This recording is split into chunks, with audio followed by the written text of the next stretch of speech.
Hello, everyone, and welcome to the Miles to Zen podcast. I'm excited to have you back this week. And this week, we have a special guest to talk to us all about menopause, perimenopause, menopause, postmenopause. And that is Kim McKay. And Kim is a business executive that also started a coaching business helping women through their journeys of menopause. Kim is a wealth of information after going through an incredible journey that you're going to hear all about. So grab your coffee or a cup of tea and join Kim and I for a great conversation about a topic that hits half the population. So I hope you enjoy. Welcome, Kim. I'm so happy to have you on our podcast today. Thank you for having me. Happy to be here. Yeah, this is great. We are talking about a subject that affects half of the population, no matter what. No matter what. And it's a topic that has been talked about, thankfully, so much more in the last 5 years, I think, than the entire last 200. Probably. Yeah, exactly. More conversation is needed as well. Absolutely. So I think it's great that we can talk today. And Kim and I met through a leadership group, a women's leadership group, and have stayed in touch. In addition to being a corporate executive, Kim is also a menopause coach. And so that includes perimenopause, menopause, postmenopause. And Kim, why don't you add a few more words about what it is that you do? I'm a menopause coach. And menopause coaching, the way I like to look at it is I educate women about the menopause transition and helping them become informed. If I look back on my own experience, and I think we'll get into that a little bit later, but to be honest, I didn't know that there was a stage called perimenopause. I didn't even realize that. I help inform women. I guide women with nutrition, trying to balance their hormones. I also support women trying to make different lifestyle changes. And I am really a resource for women. And I also like to help women advocate for themselves, especially if they're going to a medical appointment, helping them come up with the right questions to ask, the information to gather to go into the appointments prepared. Thanks for that, Kim. So maybe like to bring it right back. And I'd like, people to just feel like they're having a cup of coffee with us, like a fly on the wall for our coffee chat about all things menopause, where I may ask a few dumb questions, although I'm becoming very familiar with the topic. For better or for worse. Yeah, right. So maybe for people that don't know anything about perimenopause, menopause, postmenopause, and I'm also thinking that our podcast will reach people that are not only, going through menopause, but others, and so that they can be informed when they're going through these stages, but also to help their partners, friends, coworkers when they're also going through phases. So if you can just tell us a little bit about The stages. the stages. Sure. So there's perimenopause, which, well, can start as early as 35. Generally, it's somewhere in a woman's 40s, but it can start as early as 35. And so some of those symptoms are fluctuating hormones, irregular periods.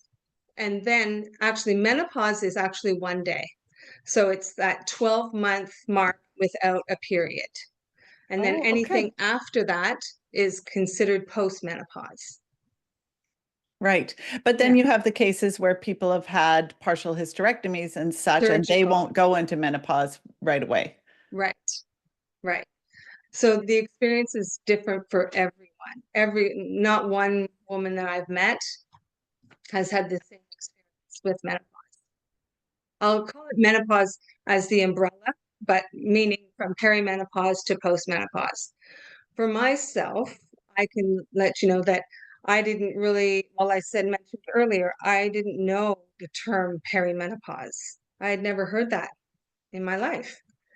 And now in retrospect, I understand that I was having symptoms of perimenopause, not the irregular periods, but emotional mood swings, that type of thing. I was definitely having it, but I didn't, because there were other things going on in my life. I didn't realize that I was probably in perimenopause and dealing with the other things in my life.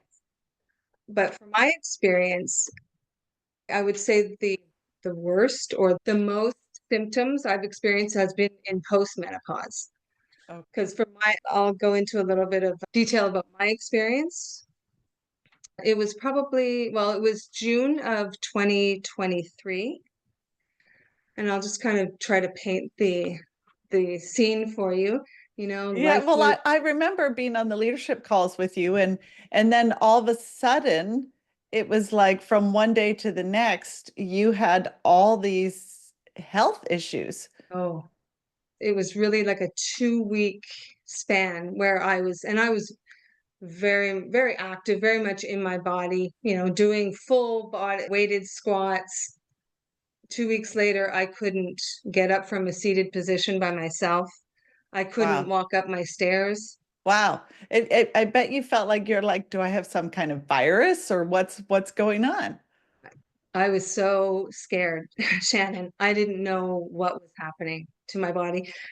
And the more doctors I saw, they didn't know what was happening to my body. So that, of course, increased my fear even more. And then a little bit of a backstory, my family history. I had had some very close family members had passed away in recent years. And then I find myself in this position, right? Where I couldn't walk up my stairs by myself. Of course, I'm not sleeping at night. So we know, as lack of sleep, excruciating pain, those 3 a.m. thoughts when I'm lying in bed awake, thinking, am That's I when we like to solve all the world's problems, never right? mind if you've got Right, something major going on. right. And I'm lying there thinking, is it my turn next? Without being sounding really dramatic, but it was what I was thinking. And I was going to places in my head where my kids, who's going to look after my kids, and just so of course that just added on to everything, because then of course I was stressed. Like I had the physical body pains, but then in the back of my mind I kept thinking, worrying about if it was something that was going to take me away from my children. So I spent months going to doctors, blood work. I had So it was my shoulders, my hips, and my left knee. And I mean, on one side of it, they really did put me through all of the testing. So I had blood tests, I had x-rays, I had ultrasounds, I had MRIs of all of my joint areas, and nothing was coming up. And I had mentioned, I mean, I had seen my regular doctor, like my GP. I had seen a rheumatologist, orthopedic surgeon, Yeah. and I brought up the topic of menopause with every single one, and all of them didn't think it had anything to do with it. The rheumatologist, in fact, I saw her, I think it was 4 times. She actually put her hands like on my body, tested my range of motion 1 time. The rest of the time she sat in front of a computer, and when I asked, do you think this has anything to do with menopause? She looked up at me kind of over her glasses and was like, Miss Kimberly McKay, I don't think it has anything to do. So, Oh, very, you gotta love very, those health practitioners. right? I felt very insignificant, dismissed. Luckily for me, I have the personality to push, I guess, or I just wasn't going to accept that this was it. I mean, not only was I in pain, but then they had me on pretty heavy duty medication. Like I was on prednisone, methotrexate, which are cancer drugs, if you will. So very heavy duty medication. Is one of those like an arthritis drug as well? Is the Yes. first one an arthritis drug Yes. and the second one a cancer drug? Brutal. Yes. And very like the prednisone. Of course, they don't want you on that for a long period of time because it affects your bone density. But the thing is I wasn't being kept on it long enough to have any relief. There was so much inflammation in my body that I wasn't having any relief. So after doing all of these tests and nothing was coming up, the rheumatologist had said to me that she thought that it was PMR, which is polymyalgia rheumatica. She thought that that's what was happening to my shoulders and my hips, and that my left knee was rheumatoid arthritis. And, I kept saying, but both of these things happened exactly at the same time. Like, how is that possible? Very dismissive. She was like, well, just sometimes it happens. This is a And, whole nother conversation about right? dismissive specialists or Yes. doctors. Yes. Very frustrating. Yeah, especially when, you've lived in your body for however long you know. I knew. And I just kept trying to find some medical professional to listen to me. And back to the rheumatologist and the topic of PMR, she did say, but you are very young to have it. And so I kept saying, well, maybe I don't have it then. Maybe it's something else. Like, can we explore something else or other avenues? And she was not open to that. So thankfully, I was able to see another rheumatologist. Right. That gaslighting thing is It's real. yeah, it's real and it comes up. I mean, It's yeah, real. I think if I had the same thing with an endocrinologist and had all these, history of fertility problems, all these different challenges, and I went to see him, and my doctor at the time said, "Tell him exactly what's going on." I told him the whole story, and his response was, "Well, I don't think really you have anything, but you just needed to share your story, and now that you've gotten it out, you should be fine." I'm like, so that explains like That all explains the it. stuff that's been going on. Oh, Incredible. yeah, I told my doctor never to send anyone to that man again. Certainly never send a woman to that man because, Right. it was a few years ago and he even checked me out before I came into the office. Incredible. And I was just, And almost like it's almost sounds like it was like the pat on the oh, if he could have here. given me a pat on the head, he would have. Yeah. Oh my gosh.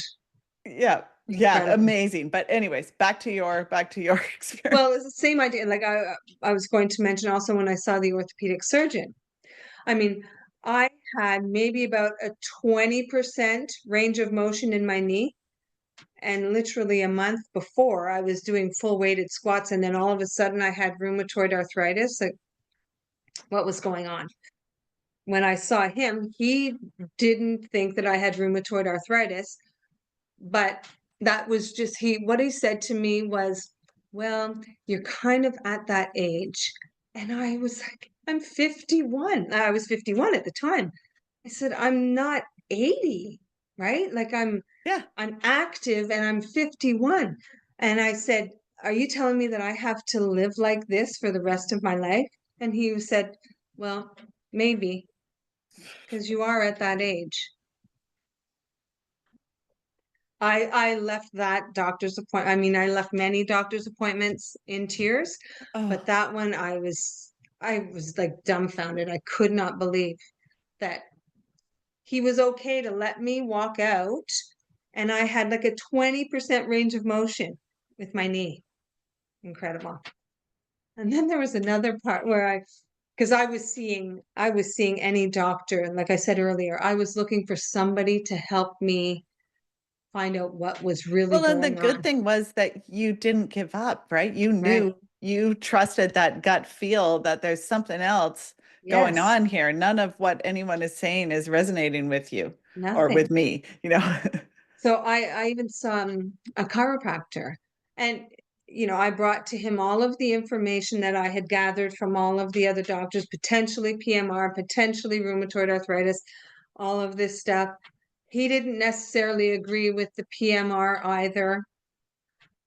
everybody, like everybody was kind of disagreeing with it, but nobody had any other ideas on what it could be. Right. And I brought up to him about potentially menopause. Could this be from menopause? He wasn't so sure. He wouldn't comment too much on that. He didn't really know. Then he said to me, Kim, because I kept saying, I need to know what's going on with my body. I need to have a timeline. I need to know that I need a timeline to know when I will feel better. And he said to me, well, I don't think you should look at it as short term. You should look at this as a long term situation. And I broke down crying because I couldn't imagine.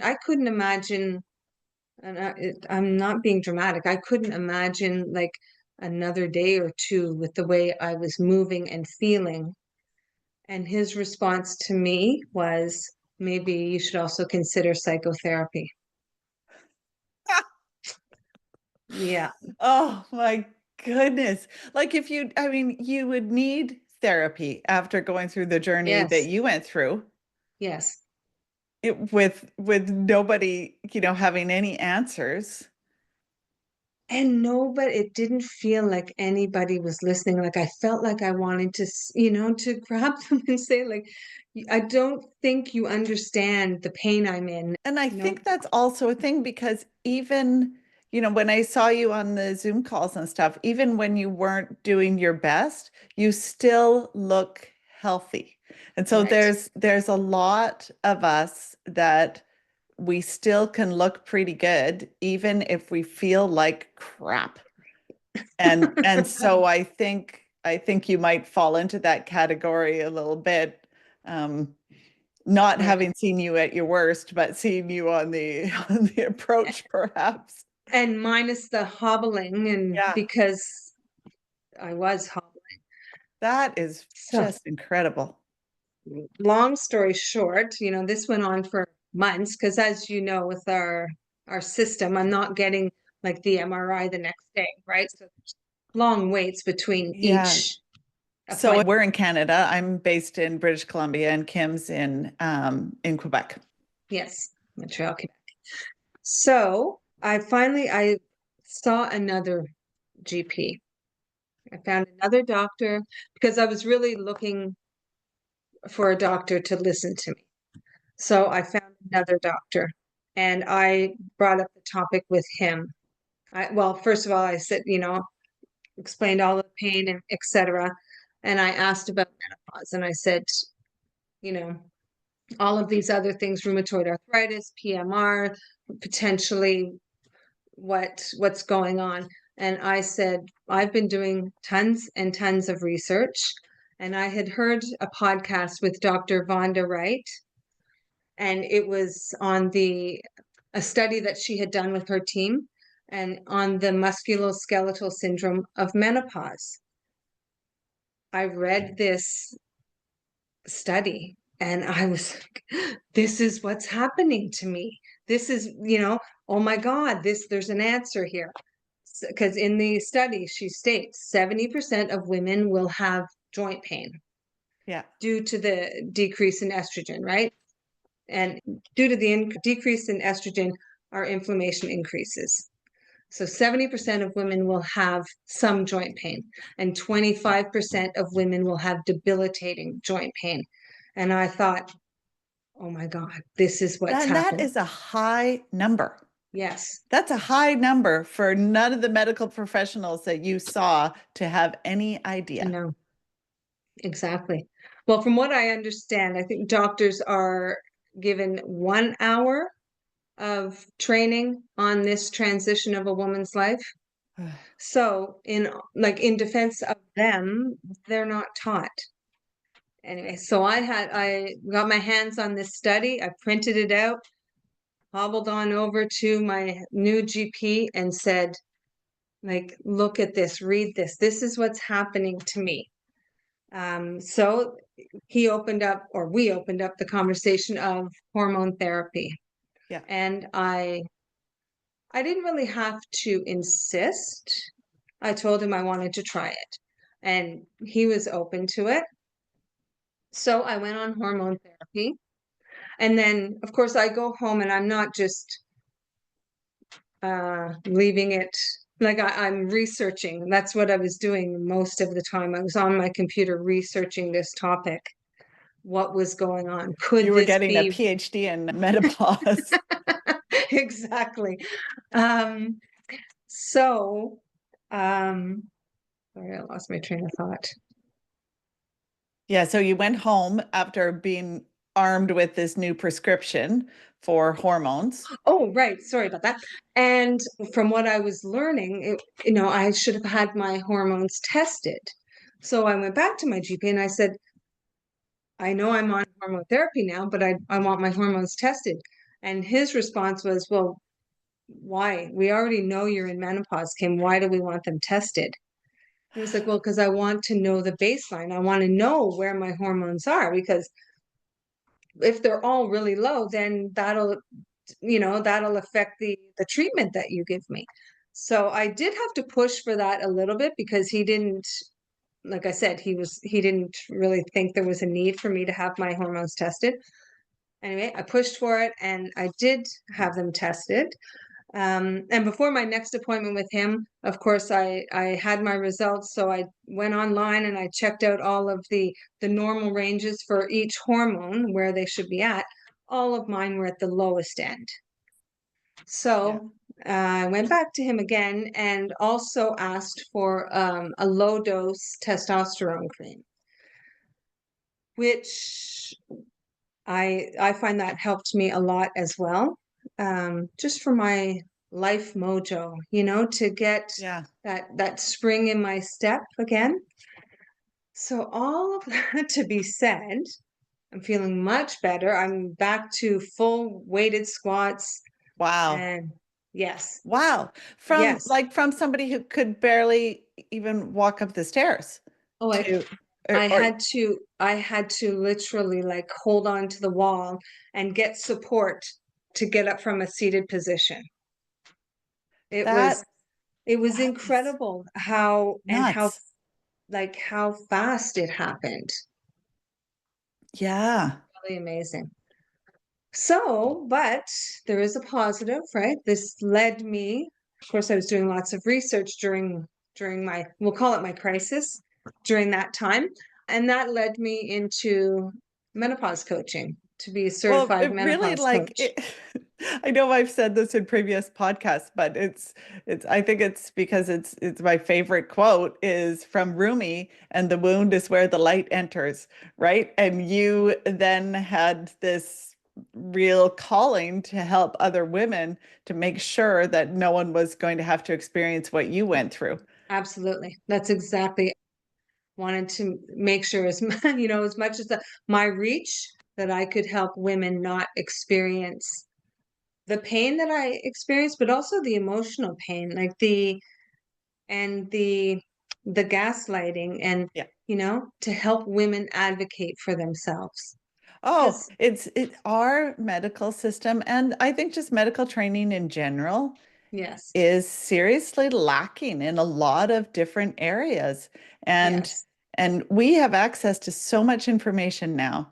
And I do love all the integrated medicine, and I do love the doctors who are looking at the full body when treating one area that presents as a symptom. It's so important. yes, absolutely. And so what hormones did you go on? Like, what are the common hormones? Because you talked that you had a small dose of testosterone, but I guess Yes. you had said you were getting estrogen. Yes. So, I mean, this is a conversation that women, and I encourage women that I coach to have this conversation with their doctors on what is best for them. But what I am on is a combination. So it's a combination patch of estrogen and progesterone. So it's one patch that goes on. And then I have low dose testosterone cream that I Right. apply to my shoulders twice a week. Yeah, and as I understand it, that you can get estrogen and progesterone in a variety of forms, tablet, Yes. gel. together apart. And it's just with Exactly. that conversation with your doctor or naturopath or Yes, practitioner that will get the best one for you. But exactly. Know your knowing health that there's a few history. options. Yeah, exactly. But I definitely encourage women to have that conversation with their doctors. And if this is something that the woman wants to know more about and their doctor gaslights or is a full stop on the topic, then I think that it's not a bad idea to potentially get another opinion. Oh, for I'm not sure. I'm I not mean, advocating solely for hormone therapy, but I believe that every woman deserves the conversation. yeah. And I think that hormone therapy, from what I've understood, has changed a lot from our mother's days. And I know that Absolutely. my mom was dead set against it. And yeah, and I think things have changed and more studies have come out, and there really are, well, a number of conversations to be had, but a number of options available. Right. And also the Women's Health Initiative study that came out, I believe it was in 2000. Um, I'm not going to say it was a bad study, but the participants in the study were already in post menopause. So it's been proven now that it wasn't necessarily an accurate portrayal of hormone therapy and the benefits of hormone therapy. Yeah. And so it was probably discounted. Skewed a little bit. It's just such a, well, it's such a deep topic for one. And I know that my friends and I, now that we're in our 50s, we're having this conversation a lot more. But I think it's important. And there's like many celebrities that are having the conversation. I've seen, Yes. I think Naomi Watts came out with a book. Um, Yes. and who have been some of the Oh, other ones? Halle Berry Yeah. she's right out there. Yes, exactly.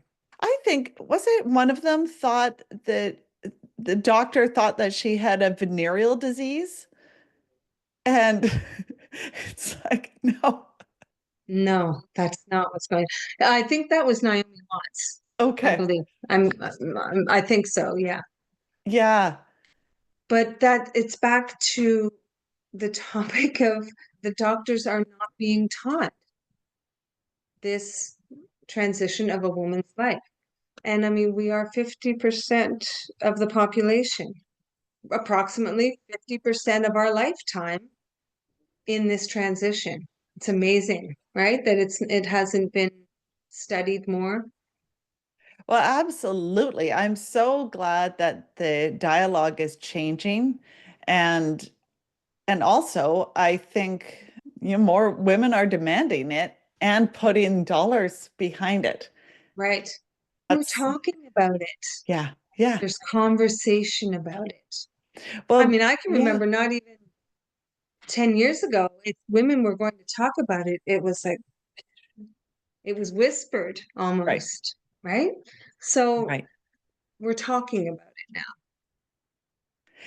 And I think just, women's health in general, people are not comfortable to talk about, but people are certainly not comfortable to talk about women aging, right? Right, And like it's all about the narrative for women is how can we reverse aging? How can we become younger looking? Everything is on the younger spectrum.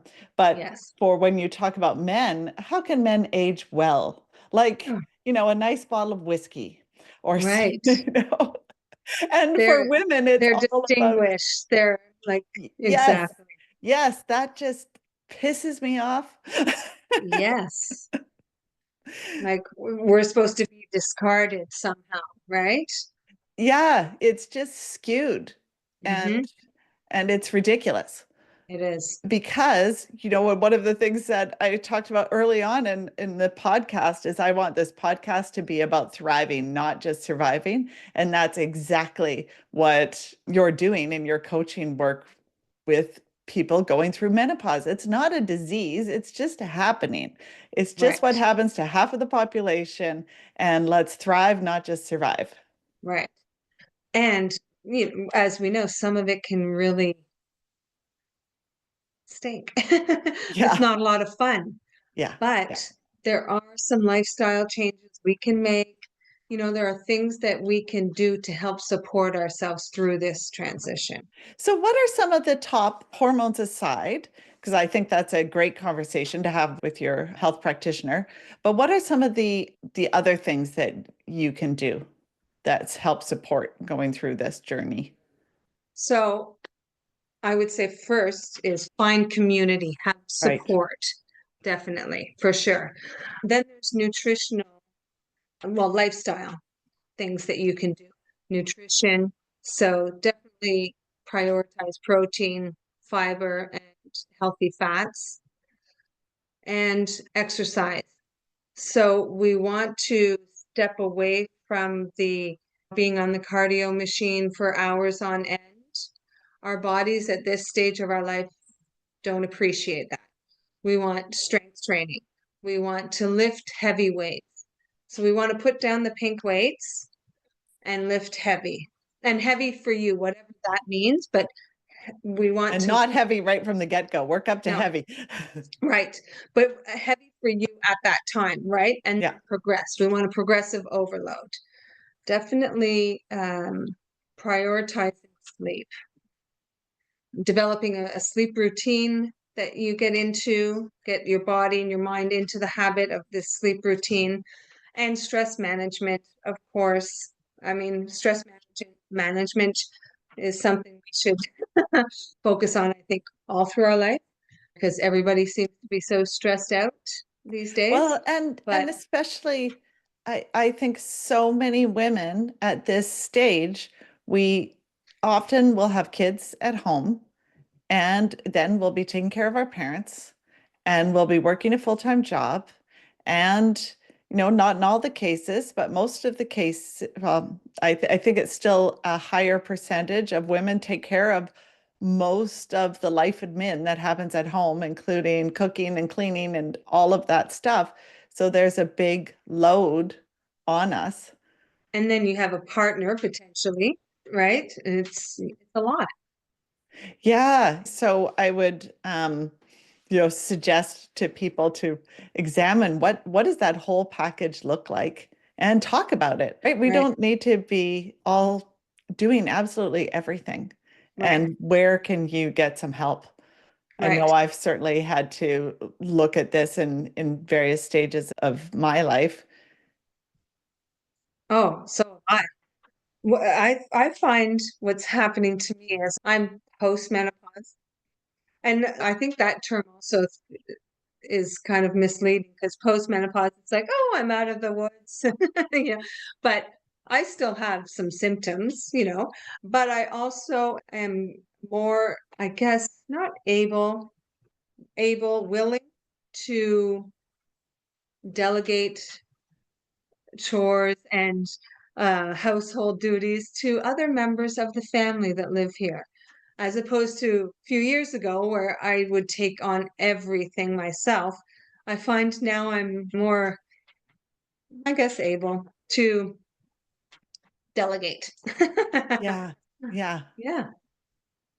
I know I have to remind myself that of when I get my son to do some work around the house, and it's not the way I would do it.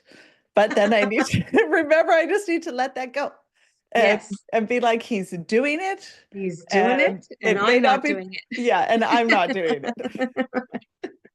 it.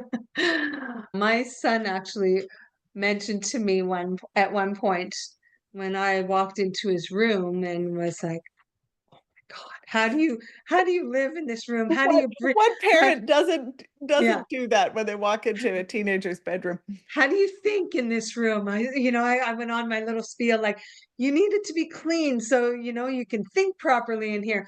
And I said, it's so unorganized. And he looked at me and he said, but it's unorganized in your way, but it's organized in my way. And I thought, hmm, he got me. Not my way of organizing, but it was Yeah, his. yeah, and that is a learned thing to let things go. Yes. And that's not easy. Yeah, yeah. Absolutely. But as we get older, we we get wiser. Gain experience. Exactly. So I wanted to just ask you a little bit about, well, in addition to that, people, helping out in other areas of your life, but how could friends or colleagues be there, be supportive for you? Or maybe what are your thoughts around menopause and the workplace? Any thoughts on that? Because it can seriously impact so many different things. Performance. Yes. What are my thoughts on it? Well, I do, very slowly, but I do think that some companies are becoming aware of the importance of that conversation within the workplace. I do have a client that had told me a story that she was suffering with some symptoms with menopause.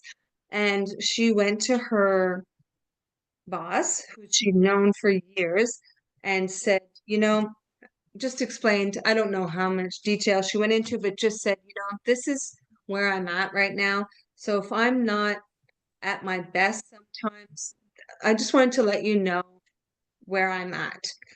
And his response was, oh, come on, you can't use that as an excuse. I had said to her, I was very proud of her for having the courage to open up to him and to let him know. And, she does have the personality where she didn't absorb, I guess, what he was saying, and she just kind of threw it back to him and said, no, it's not an excuse. This is what's happening, and I just wanted to let you know. And, she just kind of left it at that. So my thoughts are there needs to be a lot more education on workplace and understanding this transition that women are going through. I mean, when we look at the balance of how leadership is distributed, right? There's way more male leadership than there is female leadership. Mm-hmm. And um, and so that I find that some of these guys, they will only learn what's going on when all of a sudden their partner is going through it. Right. Right. And yeah, and so I'm pleasantly surprised when I hear some of the conversations that these guys are having with just friendly conversations with their management team or their colleagues about, oh, well, my partner's going through this, and just are floored by what's happening.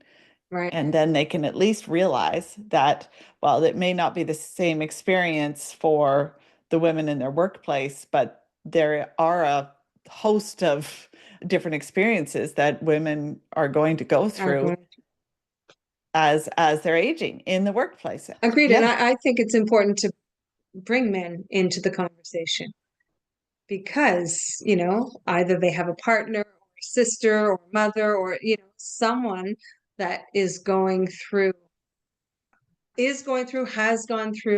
this transition. So I think it's important to bring them into the conversation. and so what are some of the other symptoms that you'd see besides the joint pain, and what are the other typical symptoms? Well, there's vasomotor, which, everybody thinks hot flashes, which they are a thing, but there's a lot more symptoms than hot flashes, right? There's the night sweats, there's metabolism changes, brain fog, mood swings, joint pain, muscle loss. That's why strength training is so important at this stage. Sleep disturbances. Many women have trouble with And their that can go sleep. on for years, right? Like so Years and years. perimenopause can go on for how long, do you think? Like what's the Uh, range? 10 to 15 years. Holy smokes.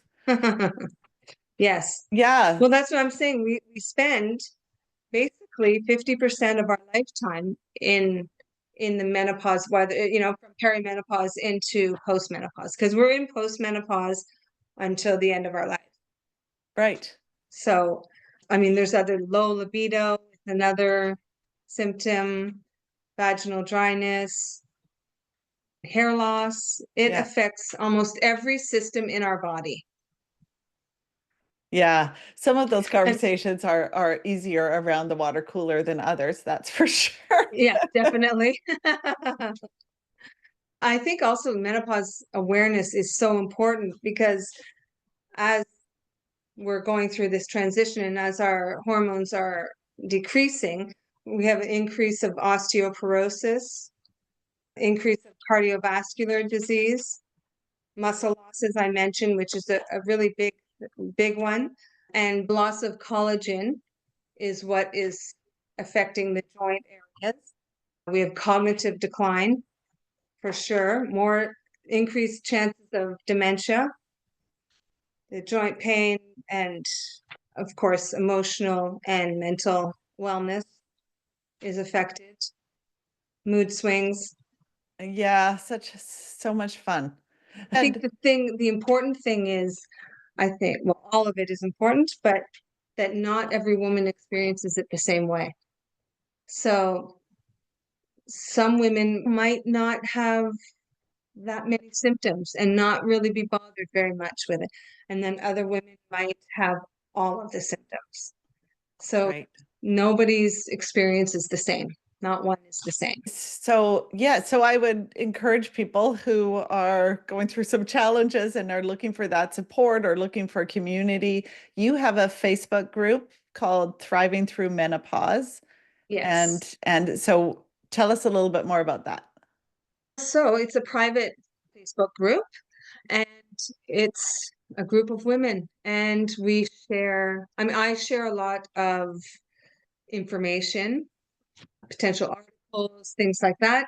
But then women are sharing their experiences, that they're having their frustrations, any questions they have. So it's really a space. And I made the group private so that women might feel a little bit more at ease to share within the group. And it's a safe space.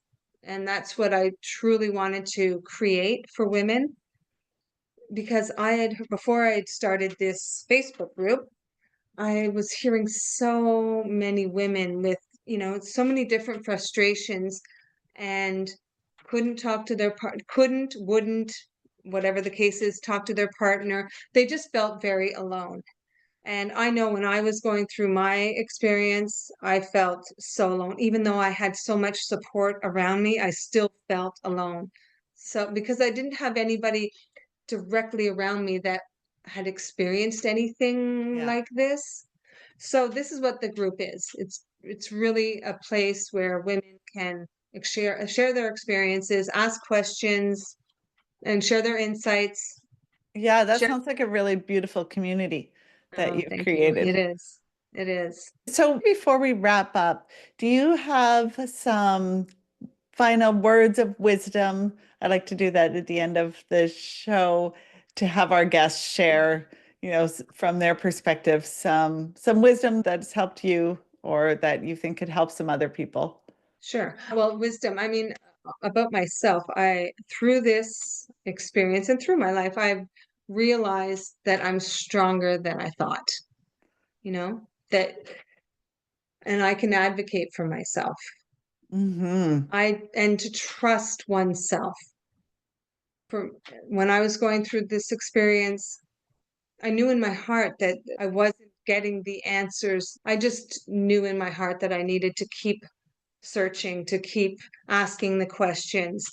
So that's a big thing that I would like to leave with the women who listen to this podcast is to advocate for yourself. And if you don't know how to advocate for yourself, find some support. Look for support and to Yes. show up for yourself. I've learned over the years how to show up for myself, to not wait for somebody else to show up for me, Yeah. to show up for myself. Yeah. I like how Mel Robbins always says, no one is coming to save you. Right. You need to do that yourself. And it sounds Yeah. like you did that in such an amazing way. And now it's led to this beautiful career Yes. It's a career expansion. Right. Yes. It's wonderful. Yeah, and where that experience of your pain and suffering can help so many other people. And that's beautiful. And that, That's my mission. yeah, and that trusting oneself. I mean, the whole time you were going through that, you knew that there was answers out there. You knew Right. that this couldn't be it. This And couldn't, I wasn't going to accept that this was it. yeah. And just So, listening. Imagine if you'd stopped, you just listened to that one guy, what your life would be like. It'd be complete misery. If you were like it almost sounds like you were looking at, is this my time? Am I done? yeah, Yeah. absolutely. And And exactly what would my life look like if I didn't advocate and I didn't push for myself? I don't know. I'd be hobbling around. I don't know. I don't know. yeah, you certainly wouldn't be a sparkly individual in your household. That would be, it would No. be tough to see such a decline. Right. And so that would affect obviously my life, but it would affect the other people that live with me for sure. Yeah. Right. So, And now, you're the picture of health. And I'd be a little bit nervous to be beside you in the gym while you're bench pressing all that weight.